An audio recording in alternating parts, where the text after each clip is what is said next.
Perdagangan borong dan runcit Malaysia mencatatkan nilai jualan berjumlah 138 bilion ringgit, tumbuh 6.6% tahun ke tahun pada Mei lalu. Ini antara yang dikongsikan Jabatan Perangkaan Malaysia DOSM bagi setakat bulan Mei tahun ini. Pertumbuhan industri runcit ini yang akan kami fokuskan dalam Bis Malaysia petang ini. Teruskan bersama saya, Faiz Syairah Nizam untuk 30 minit yang berikutnya.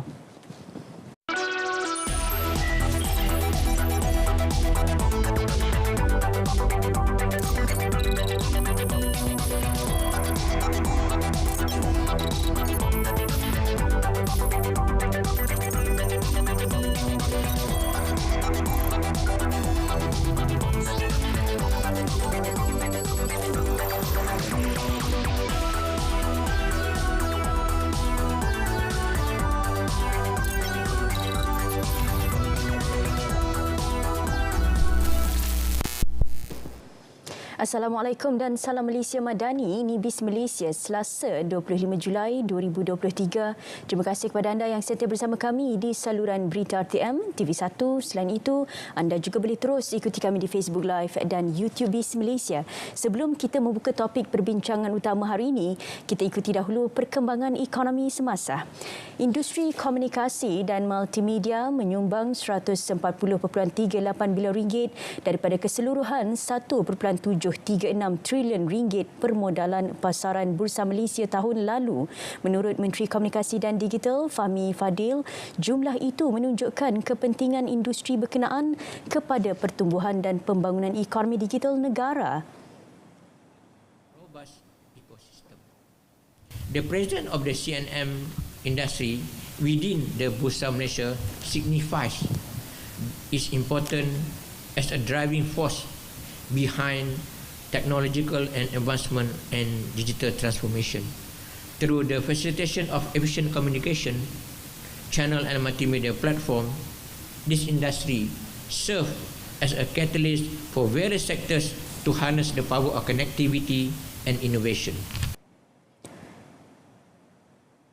Teks ucapan Fahmi dibacakan Ketua Setiausaha Kementerian Datuk Muhammad Fauzi Mat Isa sempena pelancaran masterclass bagi dasar dan peraturan telekomunikasi berpusat di Putrajaya.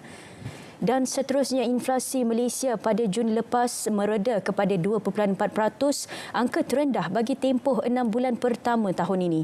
Dalam kenyataan indeks harga pengguna IHP, Jabatan Perangkaan DOSM menyatakan kadar inflasi yang mencecah 2.8% pada Mei lepas telah memaparkan aliran yang menyederhana sejak Januari apabila mencatat 3.7%. Ketua Perangkawan Datuk Seri Dr. Muhammad Uzir Mahidin berkata, peningkatan inflasi yang lebih perlahan pada Jun didorong peningkatan lebih rendah bagi kumpulan restoran dan hotel iaitu 5.4%, makanan dan minuman bukan alkohol 4.7% serta hiasan, perkakasan dan penyelenggaraan isi rumah 2.3%. Inflasi di peringkat negeri menyaksikan 10 negeri merekodkan peningkatan di bawah paras nasional 2.4% dengan Labuan mencatat peningkatan paling rendah sebanyak 1.2% pada Jun. Rakyat Malaysia perlu mempunyai simpanan caruman KWSP sekurang-kurangnya RM240,000 untuk bersara pada usia 55 tahun secara bermaruah.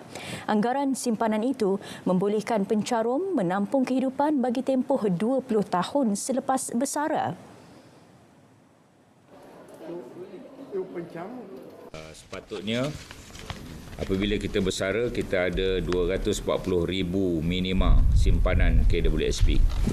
240,000 minima simpanan KWSP untuk bersara dengan kiraan RM1,000 sebulan. RM1,000 sebulan. Dan itu adalah selama berapa belas tahun tu? 20 tahun. Kita pencen 55 campur 20 jadi 75 tahun. 75 tahun ini antara jangka hayat rakyat negara kita. Cadangan yang diketengahkan kepada rakyat untuk menambah caruman simpanan dengan melakukan caruman secara sukarela menerusi caruman air saraan KWSP. Baik, seterusnya kita beralih ke perkembangan saham. Bursa Malaysia dibuka tinggi hari ini sejajar dengan prestasi semalaman Wall Street yang positif pada 9.05 minit pagi. FTSE Bursa Malaysia KLCI meningkat 4.23 mata kepada 1,428.92 berbanding penutup semalam. Kita tinjau prestasi pasaran sehingga sesi dagangan tengah hari tadi yang disediakan PMB Investment.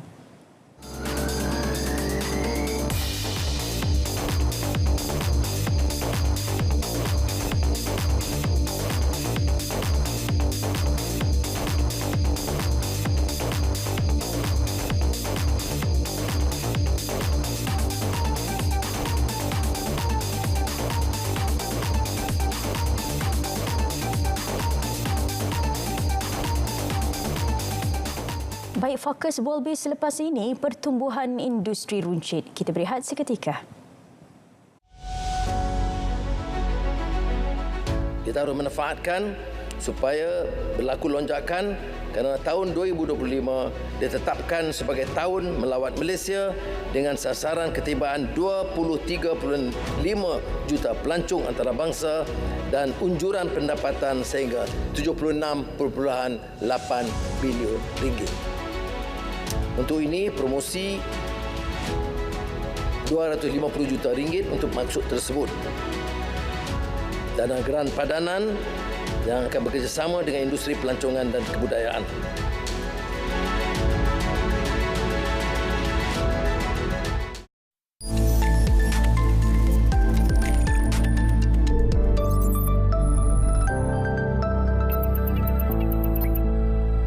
Cabaran yang selalu kita hadapi dengan kewangan ialah apabila di hujung bulan kita tak tahu di mana duit kita pergi. Kita dah berusaha untuk mendapatkan pendapatan tapi tiba-tiba tak ada, dah habis. Jadi sentiasa jejak perbelanjaan anda supaya anda tahu ke mana setiap ringgit anda pergi.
Persatuan Rantaian Runcit Malaysia MRCA menjangkakan industri runcit Malaysia berkemungkinan mencatat pertumbuhan 2 angka melepasi anggaran pertumbuhan purata 9.0% tahun ke tahun.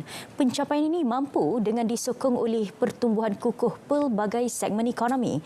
Bagi menganalisis potensi pertumbuhan industri runcit, bersama saya di studio Encik Alex Chong Weng Wah, Bendahari Agung Persatuan Rantaian Runcit Malaysia MRCA. Selamat datang, Encik Alex. Selamat datang. Terima kasih menerima undangan kami. Kalau pada awal dulu kita sempat berpeluang, berkesempatan untuk berbicara bersama Encik Alex untuk bagaimana kita nak tahu keadaan semasa pasca COVID-19 dalam industri runcit. Tapi pada ketika ini, tahun 2023, kalau orang kata tahun yang mencabar dari segi bagaimana ekonomi itu membangun selain selepas daripada COVID, dan bagaimana industri atau dari segi cabaran global itu memberi kesan kepada runcit. Kalau saya nak tahu apa sebenarnya yang berlaku dalam industri runcit dan perkembangannya, boleh dikongsikan Encik Alex? Okey, kalau dikatakan perkembangan, memang kami ada melihat perkembangan yang amat baik selepas MCO, maksudnya selepas COVID-19 ni. Di tahun yang pertama yang kami nampak perkembangan yang luar biasa. Kebanyakan peruncit pun mengatakan mereka melihat peningkatan yang bagus tetapi bukan 100%. Peningkatan yang saya maksudkan ini ialah peningkatan dari segi bisnes bagi setengah sektor runcit. Dia bukan kepada semua, tetapi lebih kepada peningkatan yang tidak sekata. So apa yang saya maksudkan ini bukan kebanyakan peruncit yang sudah kembali berbisnes dia menerima sambutan yang seperti sebelum COVID. So ini yang tengah berlaku dalam area peruncitan sekarang, termasuk saya sendiri. Sekiranya setengah lokasi yang sebelum COVID ni actually dia bagus. Tapi selepas COVID mungkin office telah ditutup dan shopping mall pun tidak begitu aktif di masa mungkin selepas COVID ni. So itu yang menyebabkan setengah bisnes juga still suffering, yang saya ingin katakan. So kita masih dibebani masalah secara spesifiknya kekurangan tenaga pekerja. Selepas MCO yang kita market dibuka kembali, customers memang keluar sekaligus. So dia macam pent up demand, semua keluar sekaligus dan kita kekurangan pekerja. Secara general kita kekurangan pekerja secara general. Tak kira lokal ataupun foreigner. So itu yang berlaku pada tahun pertama. Itu yang kita nampak peningkatan luar biasa. Dan sekarang ini kami mengalami masalah kekurangan tenaga pekerja tempatan. Dan kita menampak peningkatan tenaga pekerja asing. Tenaga pekerja asing yang banyak kelihatan sekarang. So apa yang kita dapat ketahui adalah kerana pada fasa pertama di mana pasaran dibuka, banyak permintaan, be it kilang ke ataupun restoran ataupun manufacturer. So mereka lintah pukang mencari pekerja asing untuk mempercepatkan proses manufacturing ini. Dan di mana semua kuota order ini telah dicapai, kini kita masuk fasa kedua. Pekerja ini semua menjadi terlebih. So kami nampak banyak tenaga pekerja asing telah dikeluarkan daripada kilang. So apa yang kami nampak sekarang ini, kita pula terlebih pekerja asing. So itu yang keadaan yang tengah berlaku sekarang. Dan tetapi saya sendiri di dalam bidang makanan. So saya amat menitik beratkan tenaga pekerja tempatan. Ini adalah masalah yang tidak dapat diselesaikan sejak bertahun-tahun pun. Even before COVID. So itu tidak dapat diselesaikan. Macam Cik Lex tadi kata, permintaan makin tinggi, pelanggan juga atau pengguna juga makin besar ruang untuk memilih dari segi bagaimana industri runcit yang masih berada dalam industri perniagaan negara. Kalau kita nak faham apa sebenarnya yang menyokong atau menyumbang kepada permintaan yang semakin banyak, adakah kerajaan juga memberi komitmen yang baik untuk mempromosikan produk-produk runcit Malaysia? Betul. Yang ini saya boleh sokong sebab kerajaan juga, kami dari MRCA, Persatuan Peruncit, juga selalu mengadakan meeting-meeting dan mesyuarat-mesyuarat untuk besar promote aktiviti-aktiviti pembelian barangan Malaysia ataupun barang makanan Malaysia, dan kami para peruncit boleh menikmati efek daripada aktiviti tersebut. So salah satunya ialah kita juga dari segi peruncit juga kita juga ada menjual bisnes. So salah satunya aktiviti yang disokong oleh kerajaan dari kita MRCA ialah Expo Franchise MIRF 2023 yang baru diadakan baru-baru ini, yang dirasmikan oleh yang sedianya YB Datuk Seri Salahuddin Ayub. I would like to take this opportunity to have a moment of silence for Datuk Seri. Can we take a moment of silence?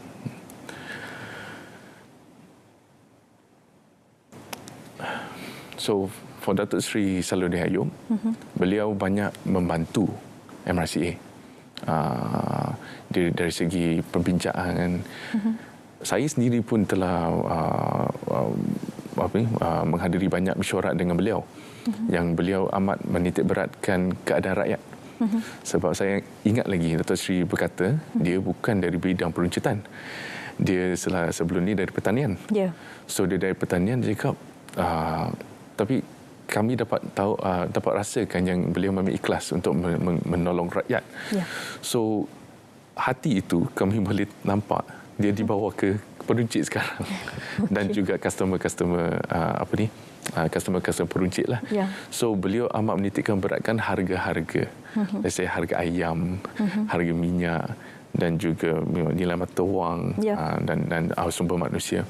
Banyak aktiviti yang dilakukan beliau untuk push industri ini ke hadapan. So untuk ekspor franchise yang beliau rasmikan baru-baru ini, itu mendapat sambutan yang sangat memberangsangkan. So itu selain daripada menjual produk, kami juga menjual bisnes. Betul. So menjual bisnes ini bagus untuk sebab nilai mata wang jatuh. So banyak yang tengah melihat adakah ada apa-apa investment lain yang mereka boleh salurkan. So franchise adalah salah satunya. Grup saya sendiri, Tenho Group, yang dalam bidang makanan, Serasa Garden dan juga Ten Kopitiam. Yang dua ini kami juga dapat banyak input yang mereka ingin membuka kedai makanan. So kami nampak ada permintaan dari segi peruncitan, lebih-lebih lagi dari F&B. Untuk bidang-bidang lain adalah juga yang quite orang cakap susah jugalah. Tapi sekarang that is what we see lah in MRCA. Okey. Pada tahun ini industri peruncitan merekodkan kadar pertumbuhan 33.3%. Satu angka yang memberangsangkan kalau kita faham banyak segmen sebenarnya dalam industri peruncitan. Tapi kalau kita nak faham segmen-segmen apa yang sebenarnya berpotensi yang menyumbang kepada pertumbuhan secemerlang itu. Okey. Pertumbuhan 30% ini yang kami nampak dia disokong oleh pengeluaran KWSP. That is one. Yang kita nampak memang ketara sangat. Pengeluaran hari ini, esok kita boleh nampak dia punya efek. Salah satu lagi juga yang kenaikan gaji minimum. Yang MRCA juga kuat menyokong. Yang kita menyokong dasar ini kepada dengan kerajaan. Dan ini juga bantu meningkatkan prestasi peruncitan di Malaysia. Tapi yang kami nampak 30% ini ialah pertumbuhan yang mendadak. So kalau pertumbuhan yang mendadak ini kami rasa tidak begitu sihat. Sebab mana boleh bila-bila boleh jadi. Yes. Okey. Penurunan pun juga akan menjadi mendadak. So itu yang kami nampak dari segi peruncit. Sebab kalau pertumbuhan dan penurunan yang mendadak, peruncit-peruncit seperti kami adalah amat susah untuk kami untuk merancang apa seterusnya. Tenaga pekerja. Hari ini kami perlukan 20 orang. Esok kita perlukan 10 orang. So dasar-dasar ni kita kena patuhi. Kita tak boleh hari ini kita tak mau beberapa orang, tak boleh. Dan juga nilai mata wang yang naik turun ni juga efek kita punya margin keuntungan. So di MRCA kami rasa pertumbuhan yang lebih secara stages adalah lebih bagus daripada apa yang kami nampak sekarang ni. 30% lah yang kami nampak itu adalah pertumbuhan yang sangat mendadak lah. Susah untuk kami para peruncit untuk buat planning. Kalau ikut pertumbuhan itu, adakah kita boleh menjangkakan pertumbuhan itu setara dengan pertumbuhan pra-pandemik sebelum pandemik COVID-19? Tidak. Sebelum pra-pandemik, sebelum pandemik, pertumbuhan kita tidak pernah nampak pertumbuhan seperti ini, 30%. Selalunya pun dalam lower region. Yang itu kami rasakan lebih sihat.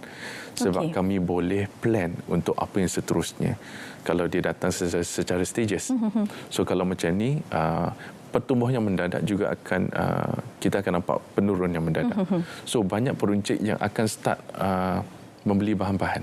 Let's say bahan-bahan ingredient, bahan-bahan masakan ke produk ke ataupun untuk dijual untuk mereka tengah standby lah untuk pertumbuhan ni. Mungkin another 30% is coming. Tetapi apa yang berlaku ialah penurunan. Okey. Untuk kita berbicara macam mana pula dari segi prestasi dan potensi industri runcit ini, kalau kita nak faham pra-pandemik, konsisten itu adalah satu nilai yang cukup baik untuk kita faham bahawa nilai konsisten itu akan menjangkakan satu dasar yang lebih terang, yang lebih jelas kepada peruncit-peruncit. Kalau kita nak soalkan selepas ini kepada Encik Alex, bila agaknya dijangkakan industri runcit ini kembali konsisten seperti pra-pandemik? Kita akan kembali selepas ini, Encik Alex. Kita akan berehat seketika dalam BIS Malaysia.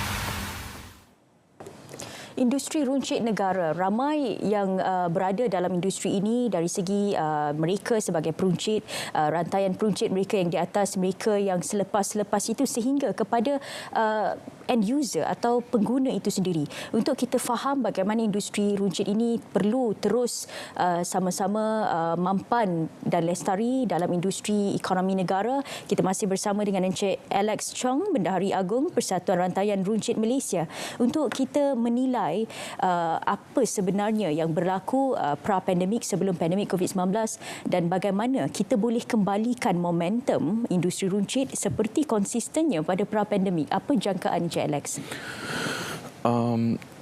Kalau dikatakan, saya rasa ini pandangan saya tersendiri, bukan MRCA, yang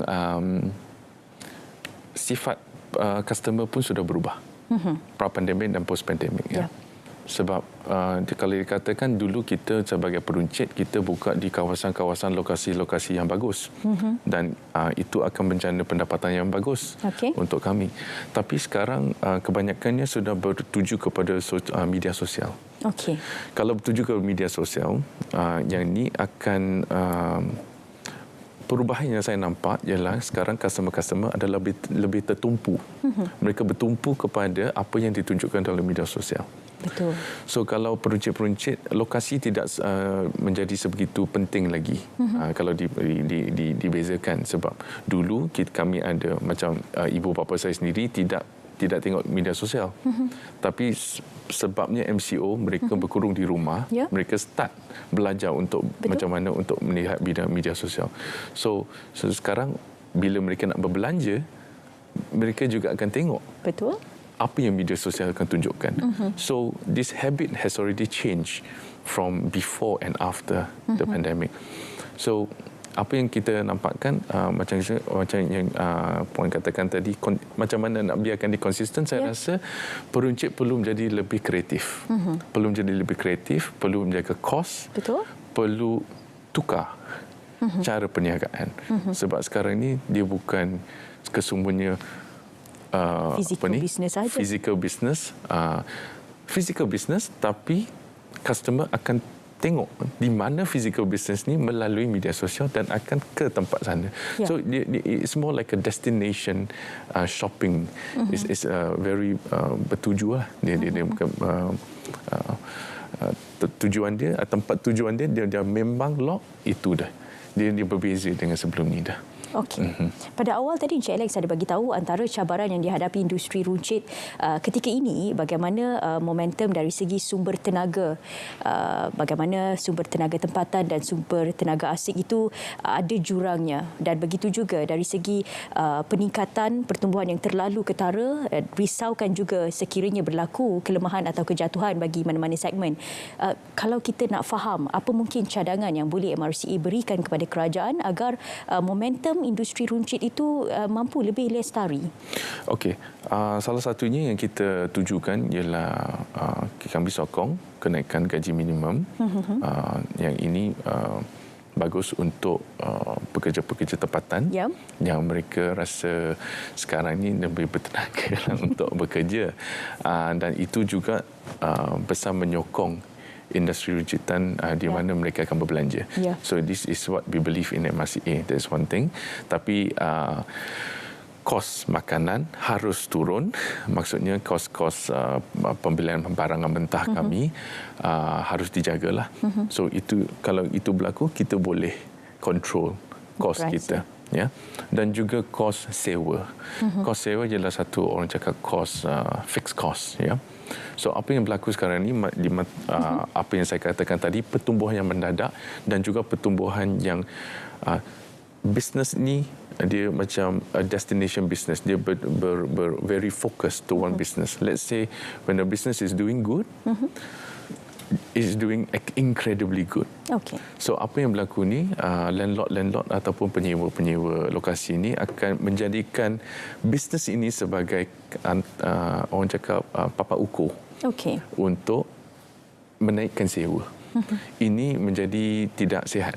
Okay. Ya, sebabnya kenaikan bisnes ini tidak sekata. Dia bukan sekata before pandemic ataupun dari dulu, yang dia bukan bergantung pada media sosial. Peningkatan bisnes akan nampak lebih sekata. So kalau peningkatan sewa ni, dia pun akan menjadi lebih sekata. Betul. Tetapi kalau dikatakan pada masa dan zaman sekarang, bila bisnes yang dituju, let's say you can have business A and business B, bisnes ni akan beratur panjang je, yang luar biasa panjang. I think puan pun pernah nampak, mesti ada macam ni. Dan restoran B boleh dikatakan kosong. Sewa yang diberi, sewa yang dikenakan adalah sama. Sebab landlord mengatakan, oh yang ni tengok bisnes dia, tengok bisnes ni, ini hal awak lah, bukan hal saya. Betul. So apa yang berlaku ni, peniaga-peniaga ni besar bergantung kepada faktor-faktor lain sudah. Bukannya faktor lokasi. So sekiranya saya nak beri sewa yang lebih tinggi untuk trafik yang lebih tinggi, itu tidak menjadi salah satu faktor. So itu yang tengah berlaku sekarang. Okey. Sekarang antara lain yang memberi cabaran adalah prestasi. Bagaimana prestasi ringgit itu selain daripada industri runcit, kita faham industri-industri lain atau segmen ekonomi lain juga terkesan.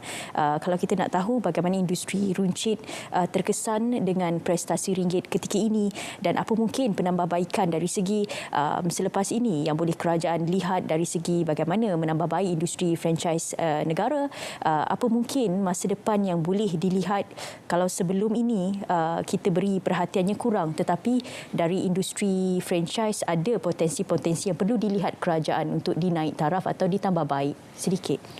Okey, kami di MRCA selalu ada bermesyuarat dengan kerajaan berkaitan dengan first harga barangan mentah. Itu yang kita boleh menambahbaikkan. Dari segi another thing is our ringgit Malaysia yang makin menurun, tetapi macam sebelum ni Menteri Dato' Seri Salahuddin Ayub amat menitik beratkan harga barang mentah, dan beliau try his very best to control that, and we are very happy with that progress. Dan seterusnya, let's say usaha yang boleh dilakukan kerajaan, let's say dalam bidang franchise. Sebenarnya banyak yang dilakukan oleh kerajaan tetapi tidak diketahui oleh para peruncit.